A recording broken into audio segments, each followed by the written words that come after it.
우리가 주변에 종종 힘들어하는 사람들을 우리가 볼 때에 여러분들 우리는 뭐라고 얘기하냐면 나무를 보지 말고 숲을 봐라 뭐 이런 얘기를 합니다. 또 어떤 사람은 이야기하기를 지금은 힘들지만 큰 그림을 보십시오. 크게 보십시오. 이런 이야기를 우리가 종종 하게 되는데 요즘 최근에 지금 바로 이 시간에 대한민국을 떠들썩하게 하는 그런 뉴스를 몰고 다니는 한 사람이 우리나라에 왔습니다. 목요일 날 와서 내일 월요일 날 이제 우리나라를 떠난다라고 얘기하는데 누굴까요?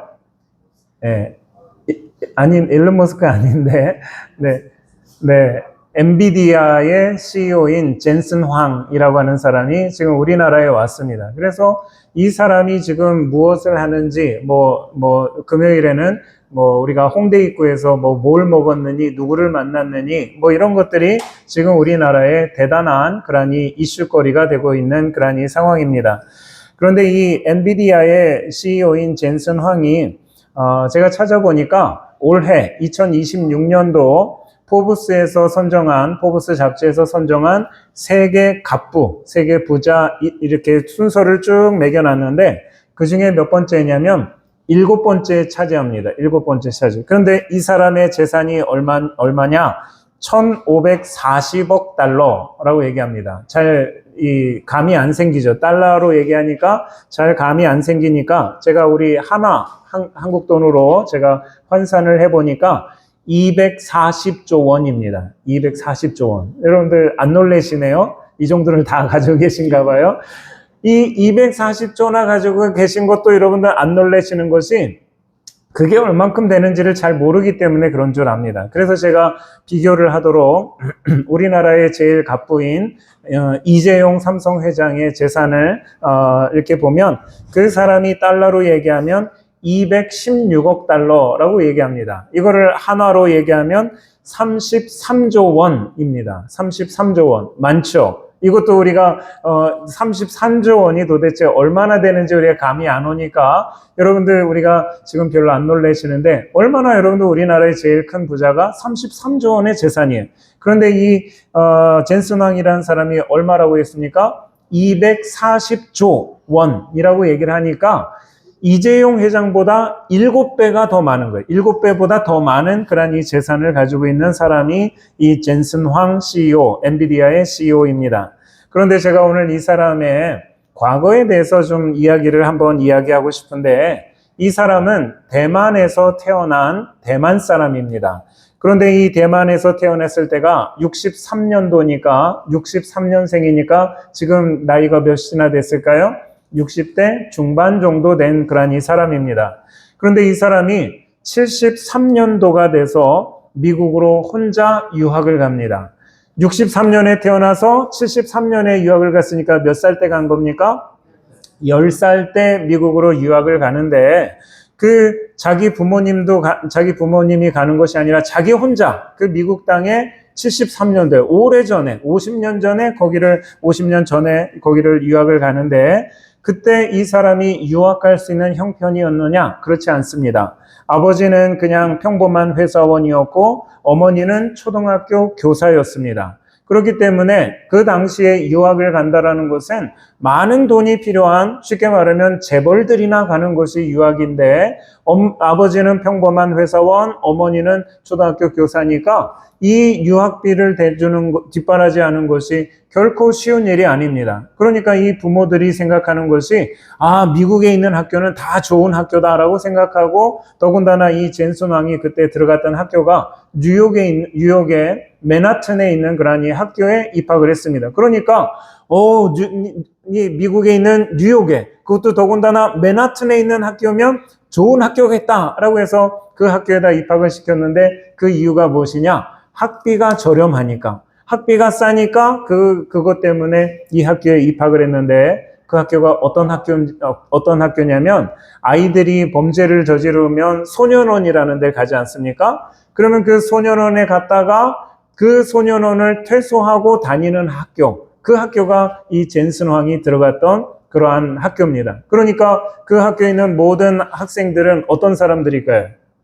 범죄자입니다. 어린 아이들이지만 나쁜 일을 뭐 소매치기를 하든지, 아니면 누구를 폭행을 했다든지, 아니면 마약을 한다든지, 이러한 범죄자들이 전부 다입니다.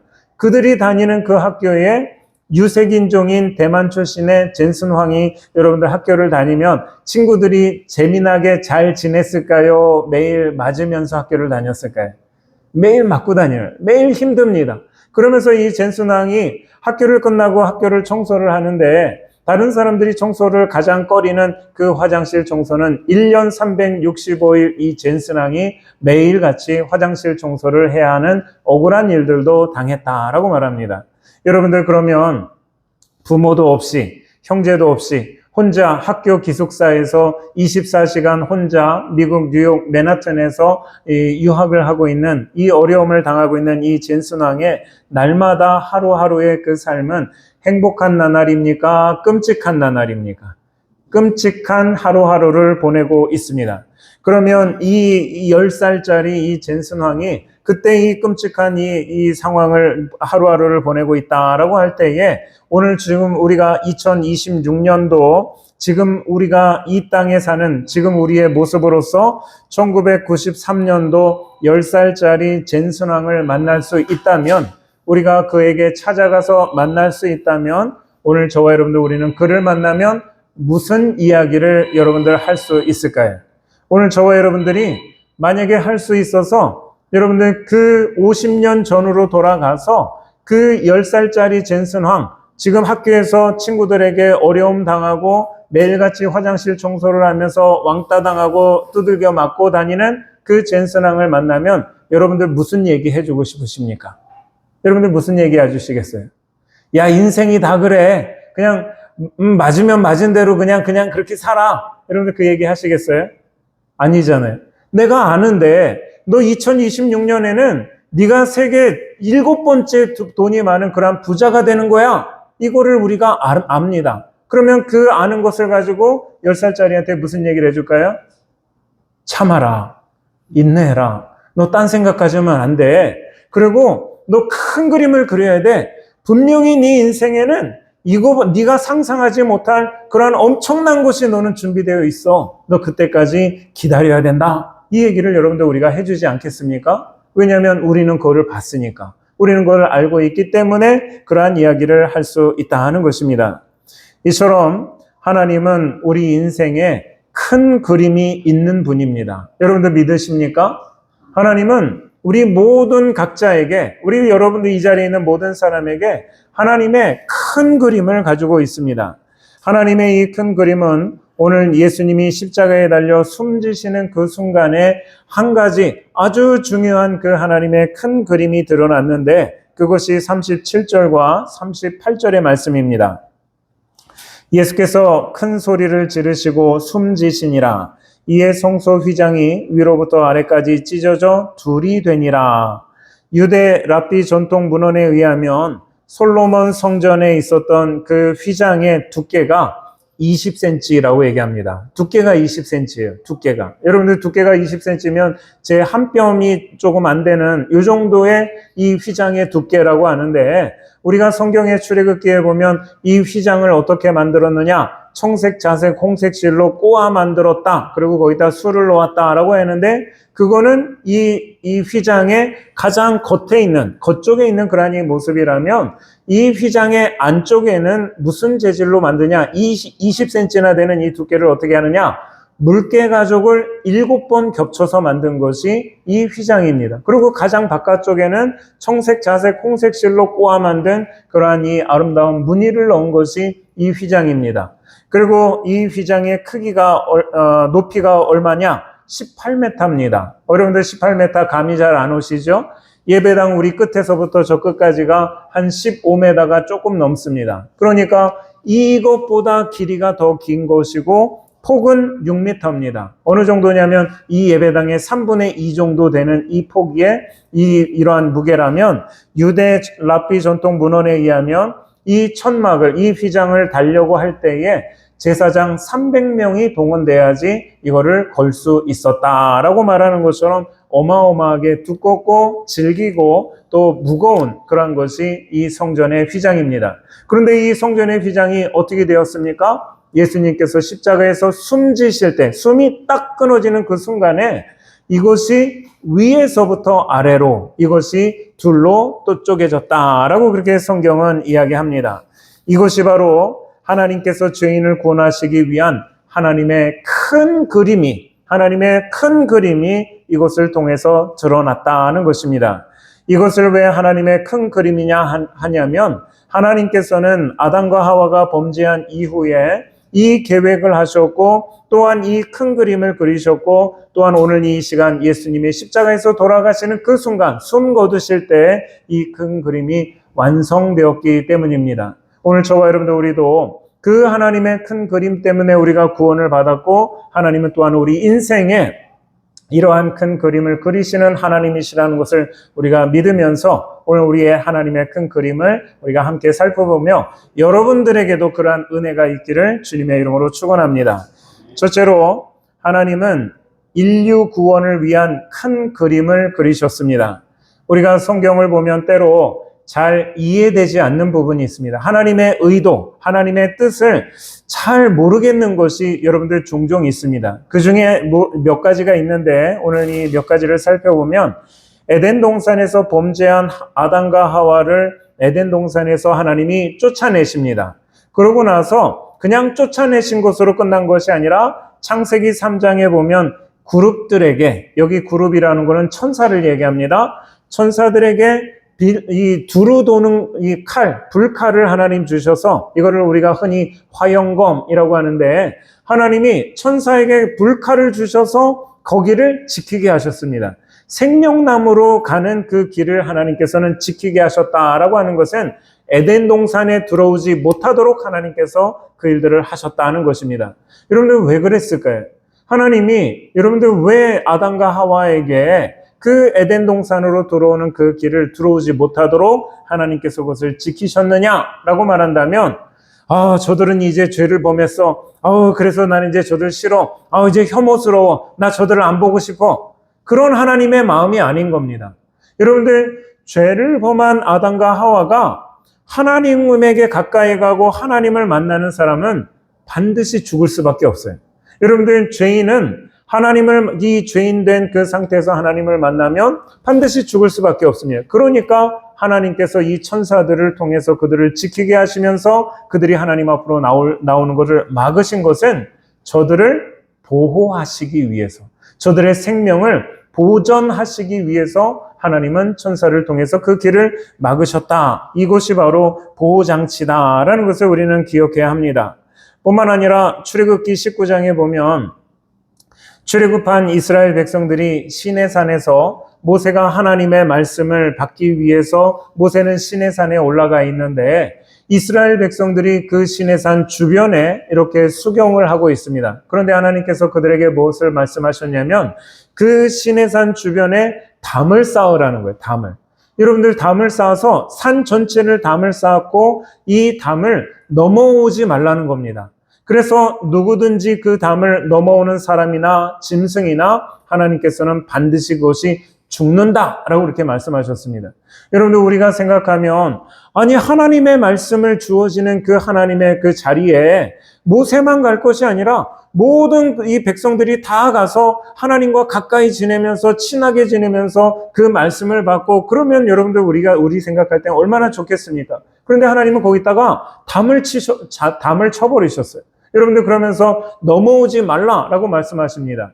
이해가 안 되지 않습니까? 그런데 하나님께서 그렇게 행하신 것은 무엇이냐면 죄인된 그 인간들이 하나님을 만나고 하나님 앞으로 나오면 죽을 수밖에 없으니까 저들을 보호하시기 위해서, 저들을 살리시기 위해서 하나님은 그들에게 담을 치셨다라는 것입니다.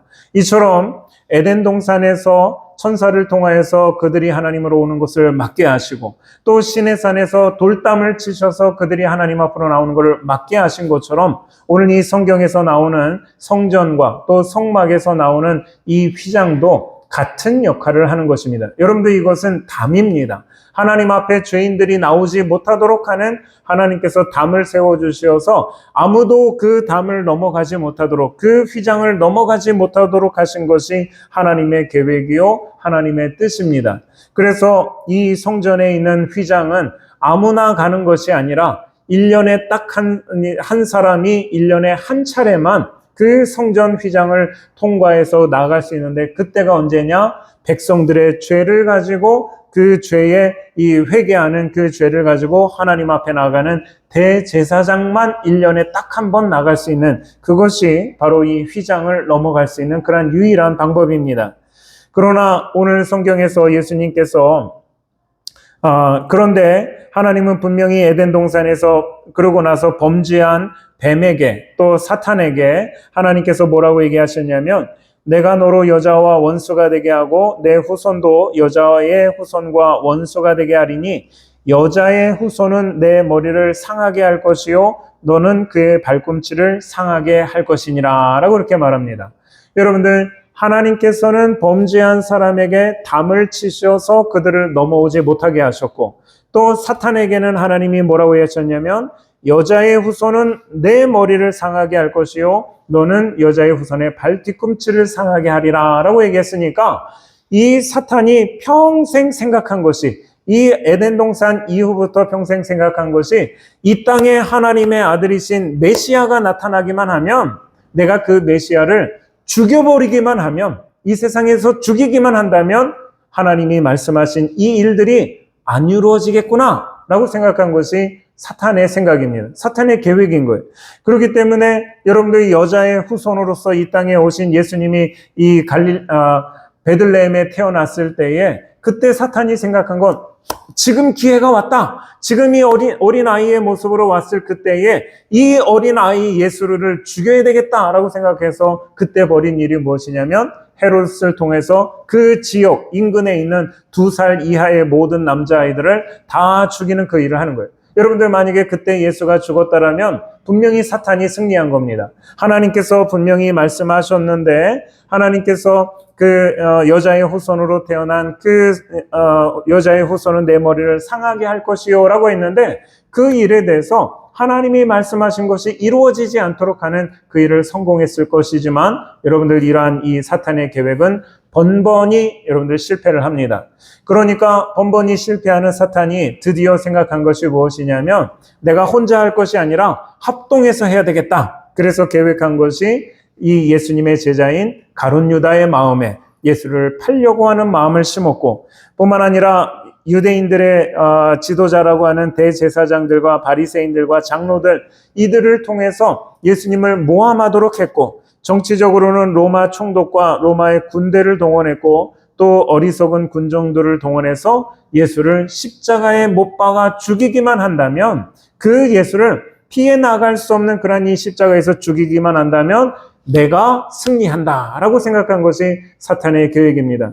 그래서 예수만 죽이면 하나님께서 구약에서부터 말씀하신 이스라엘 백성들, 하나님의 백성들의 구원에 대한 약속도 이것은 거짓말이 되는 것이고 하나님을 어떤 사람을 어떤 존재로 만드는 겁니까? 거짓말하는 존재. 그래서 하나님은 필요 없다라고 할 수 있는 그러한 존재로 만들 수 있는 것이 예수를 죽이기만 하면 그렇게 될 수 있다라고 생각을 하면서 예수를 십자가에 죽이도록 그렇게 인도한 것이 그렇게 끌어들인 것이 바로 사탄입니다. 그런데 여러분들 오늘 성경에 보면 예수님께서 숨지시는 그 순간 예수님이 마지막 호흡을 하셨던 그 순간 그때 가장 기뻐했던 존재는 누굴까요? 사탄 아니겠습니까? 내가 지금 이 예수를 죽이려고 아담과 하와가 범죄한 이후부터 지금까지 거기에 모든 혈안이 되어서 이 예수를 죽이려고 했는데 그 예수만 죽이면 하나님의 모든 말씀이 다 거짓이 되니까 내가 이겼다라고 그렇게 생각하는 것이 사탄인데 예수님이 호흡이 딱 끊어지는 순간에 사탄은 내가 이겼다라고 그렇게 선언하는 그 순간에 무엇이 벌어졌느냐? 성전의 휘장이 위에서부터 아래로 쫙 쪼개집니다. 그때 사탄은 깨달은 거예요. 아, 내가 이긴 것이 아니라 하나님은 처음부터 이 계획을 큰 그림을 가지고 계시면서 이 놀라운 계획을 가지고 계시면서 이곳을 통하여서 이 백성을 구원하실 하나님의 큰 그림이 바로 이곳으로 완성되었구나 라는 것을 그제서야 깨달은 거예요.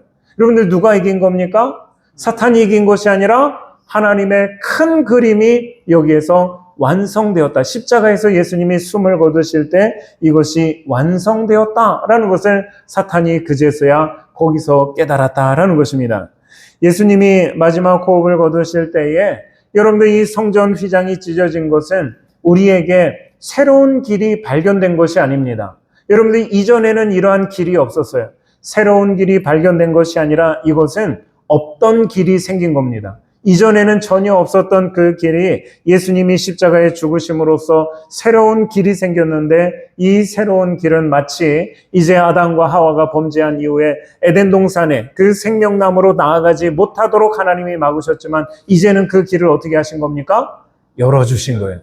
여러분들 아담과 하와에게 그 범죄한 자에게 생명나무로 나아갈 수 있는 그 길을 열어주신 것이 예수님이 돌아가시면서 휘장을 찢으신 그러한 일이시고 뿐만 아니라 이스라엘 백성들이 광야에서 시내산에서 하나님 앞에 나갈 때 그 돌담을 쌓아서 여기를 넘어가지 말라고 했던 그 돌담의 문을 여신 사건, 이것이 바로 휘장을 찢으신 그러한 새로운 길을 여셨다라는 것이 여러분들 예수님이 숨지실 때 이루어진 그러한 일들이다 하는 것입니다. 여러분들 이것이 바로 하나님께서 우리를 구원하시기 위한 하나님의 큰 그림입니다. 그러면 하나님의 큰 그림이 이처럼 우리를 구원하시기 위한 것만 있느냐? 그렇지 않습니다. 하나님께서는 우리 인생 한 사람 한 사람에게도 큰 그림을 가지고 계십니다. 성경에 많은 믿음의 사람들이 나오는데 그 성경에 나오는 모든 믿음의 사람들이 다 우리가 그들을 믿음으로 살았다라고 말하는 것은 하나님의 큰 그림을 보고 살았다라는 것을 우리는 기억해야 합니다. 한 사람을 우리가 예를 든다면 요셉이라고 하는 사람인데 이 요셉은 10명의 형들에게 미움을 사서 애굽의 노예로 팔려갔습니다. 그때 나이가 몇이었을까요? 성경은 말합니다. 17세. 여러분들 17살에 형들의 미움을 팔아서 애굽의 노예로 팔려갔어요. 여러분들 노예로 팔려가면 기분 좋게 팔려갔을까요? 여러분들 질질 끌려가면서 안 간다고 여러분들 울고불고 난리를 치면서 간 것이 여러분들 요셉입니다. 그런데 애굽에 팔려가서 친위대장 보디발의 집에 종살이를 하다가 억울한 누명을 쓰고 감옥에 갇히고 감옥에서도 술 맡은 관원장의 꿈을 해석해 주어서 그가 분명히 약속해서 내가 나가면 반드시 너를 여기서 건져주겠다라고 얘기했지만 여러분들 술 맡은 관원장이 까먹고 성경에 보면 얼마를 거기 더 있었다고 합니까? 만 2년 있었다고 만 2년을 감옥에서 더 보냅니다.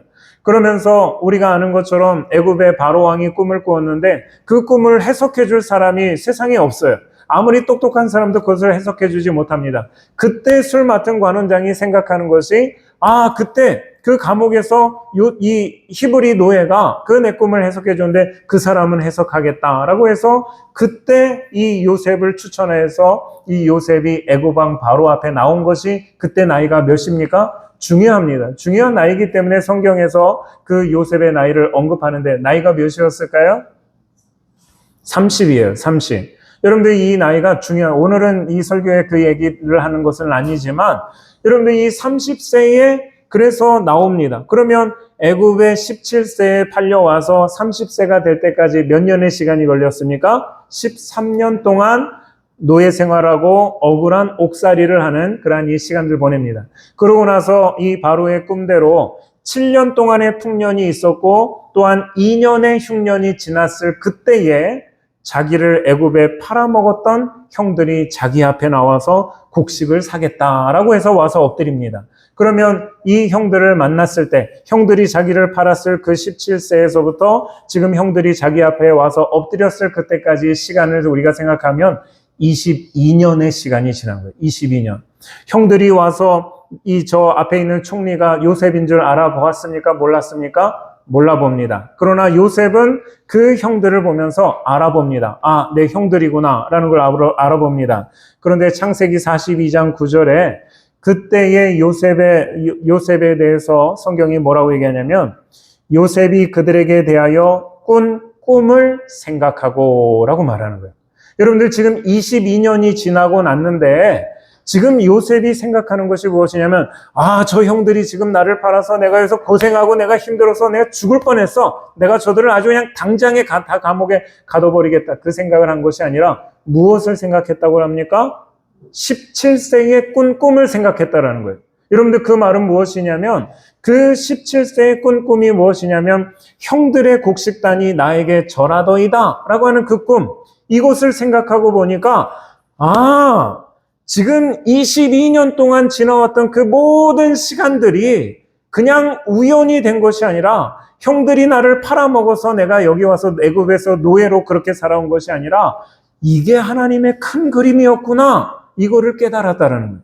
여러분들 언제 깨달았을까요? 여러분들 이 요셉이 애굽에 노예 생활하면서 그러면서 다 그때 깨달았다 그렇게 말하지 않습니다. 여러분들 그가 총리가 되고 7년의 풍년이 있고 2년의 흉년이 지난 그 이때에 그 형들이 자기 앞에 나타났을 때 그제서야 그 꿈이 이 꿈이 이거구나 라고 생각하면서 하나님의 큰 그림을 생각할 수 있었다라는 것입니다. 여러분들 그렇기 때문에 창세기 45장 더 나아가서 여러분들 요셉이 자기 형들에게 자기의 신분, 내가 요셉입니다 라고 이렇게 드러낼 때에 그 자기를 드러내면서 뭐라고 얘기하냐면 당신들이 나를 이곳에 팔았다고 해서 근심하지 마소서, 한탄하지 마소서. 하나님이 생명을 구원하시려고 나를 당신들보다 먼저 보내셨나이다 라고 이렇게 말합니다. 여러분들 이 말을 한 것이, 이렇게 말을 한 요셉이 마음이 착해서 그랬을까요? 여러분들 요셉은 속에 배알이 없어서 그랬을까요? 결코 그렇지 않습니다. 요셉이 이렇게 말할 수 있었던 것은 하나님의 큰 그림을 볼 수 있었기 때문에 그렇습니다.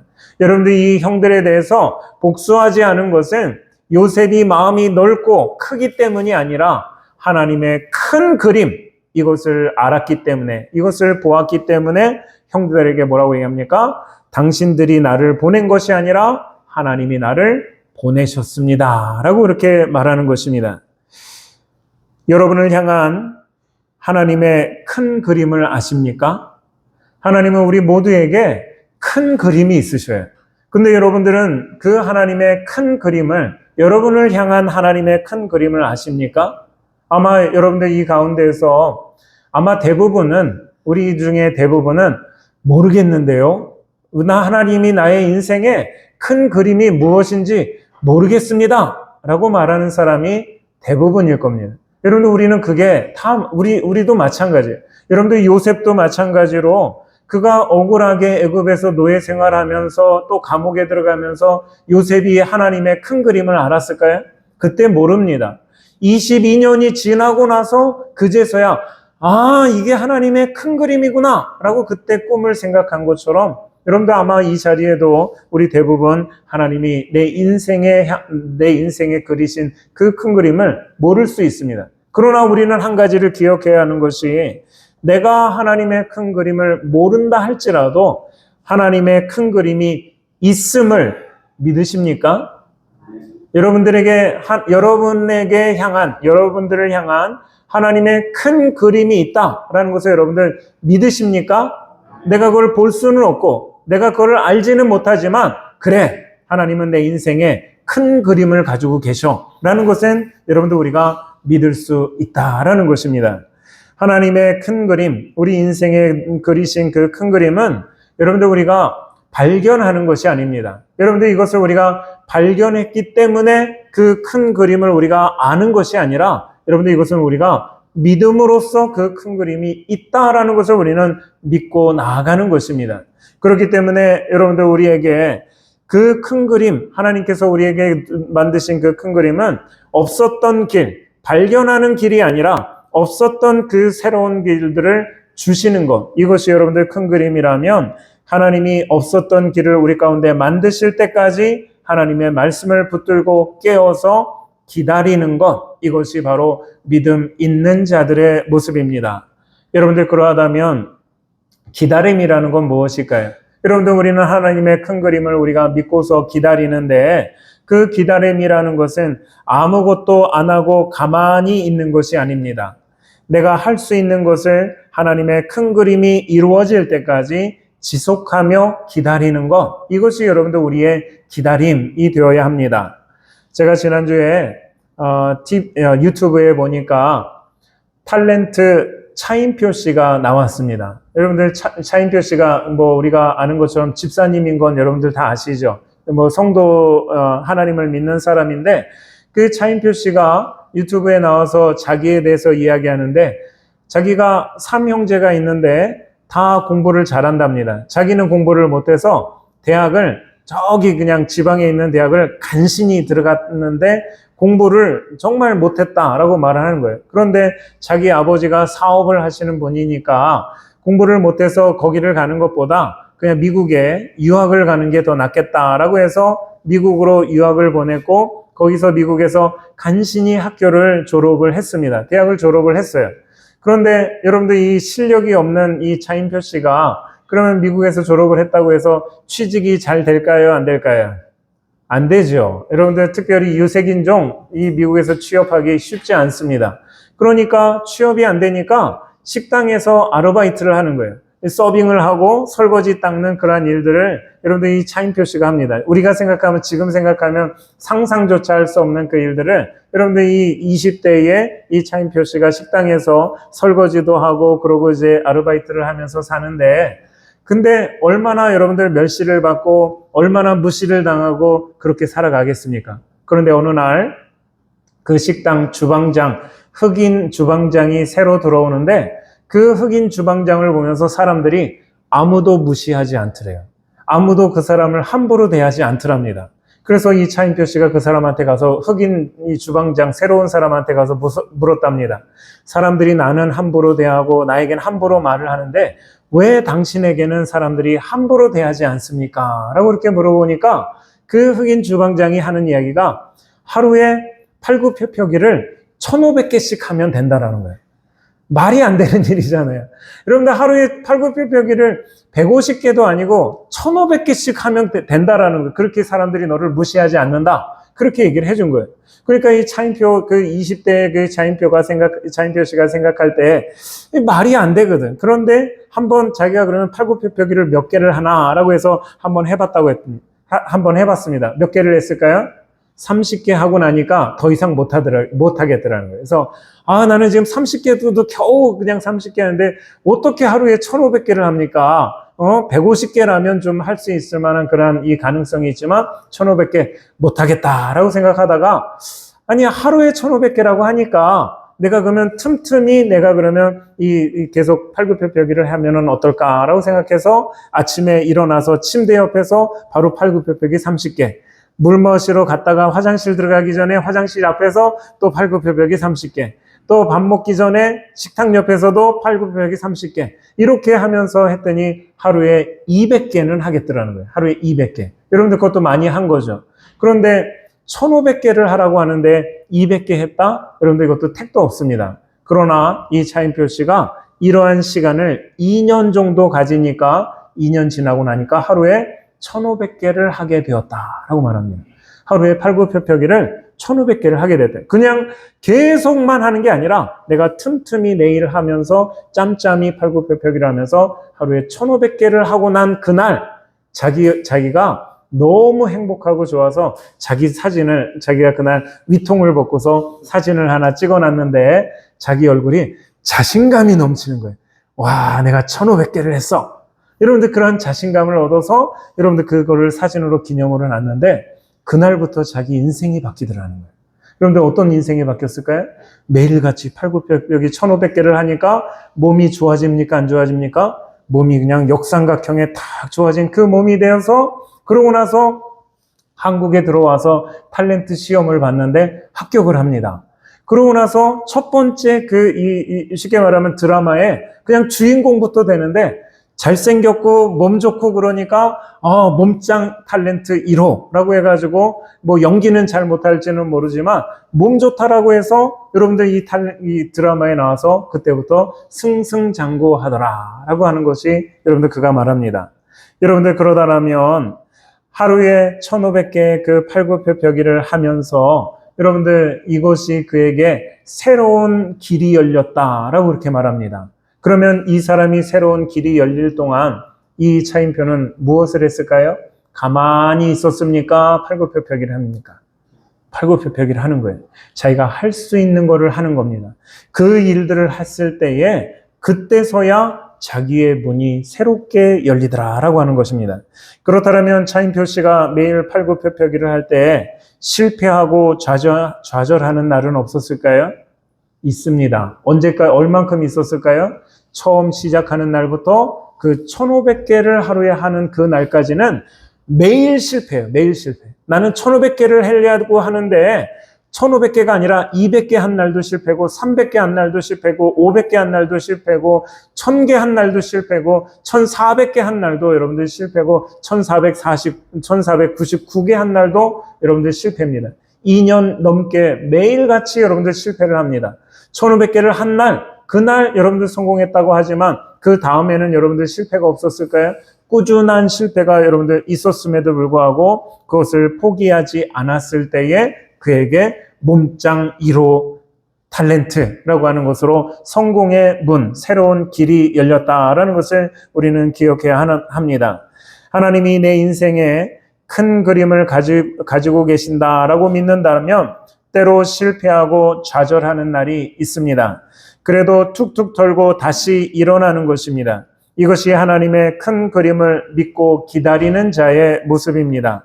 잠언서 24장 16절 말씀에 대저 의인은 7번 넘어질지라도 다시 일어나려니와 악인은 재앙으로 말미암아 엎드러지느니라 라고 말합니다. 여러분들 악인과 선인의 의인의 차이가 무엇일까요? 여러분들 악인과 의인의 차이가 무엇입니까? 잠언은 우리에게 분명히 말합니다. 악인은 안 일어나는 사람이 악인이고 의인은 어떤 사람입니까? 많이 넘어진 사람이 아니라 넘어져도 일어나는 사람이 의인이다 라고 말합니다. 여러분들 의인은 왜 일어날까요?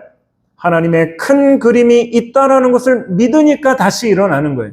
7번 넘어진 거 중요하지 않습니다. 10번 넘어져도 괜찮고 100번 넘어져도 괜찮고 10,000번 넘어져도 여러분들 괜찮습니다. 10,000번 넘어져도 11,000번을 일었으면 그 사람은 성경에서 뭐라고 얘기하는 겁니까? 의인이다 라고 말하는 거예요. 왜냐하면 그 사람은 하나님의 큰 그림을 믿기 때문에 여러분들 다시 일어나는 겁니다. 그런데 여러분들 안 일어나는 사람이 있습니다. 왜 안 일어날까요? 힘들어서 안 일어납니까? 아니요, 그렇지 않습니다. 하나님의 큰 그림을 안 믿는 거예요. 하나님의 큰 그림이 나에게 없다라고 그렇게 생각하니까 하나님의 그 큰 그림을 안 믿으니까 안 일어나는 겁니다. 그래서 성경은 그 사람을 뭐라고 얘기합니까? 악인이다 라고 그렇게 말하는 것입니다. 그러하다면 오늘 저와 여러분들 우리는 혹시 여러분들 넘어지셨습니까? 여러분들 몇 번 넘어지셨습니까? 여러분들 그거 중요하지 않습니다. 하루에 7번 넘어져도 괜찮고 하루에 100번 넘어져도 여러분들 괜찮습니다. 그러나 성경이 우리에게 말하는 것은 일어나십시오. 이걸 얘기합니다. 하나님의 큰 그림을 우리에게 하나님의 큰 그림을 그리신다는 걸 우리가 믿는다라면 일어나는 자를 성경은 의인이다 라고 말하는 것이고 그럼에도 불구하고 내가 해봤는데 안 돼. 하나님은 그런 거 없어 라고 그렇게 생각하는 사람은 안 일어나는 거예요. 그 사람을 성경은 뭐라고 얘기합니까?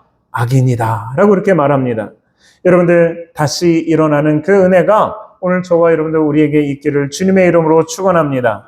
7번이든 8번이든 다시 일어나는 사람이 하나님 앞에 의인이지 일어나지 않는 사람은 악인입니다. 넘어질 때마다 일어나는 자가 하나님의 큰 그림이 있다고 믿는 자입니다. 그 큰 그림이 분명해지는 그때까지 믿음으로 인내하며 기다리시기를 주님의 이름으로 축원합니다. 기도하겠습니다.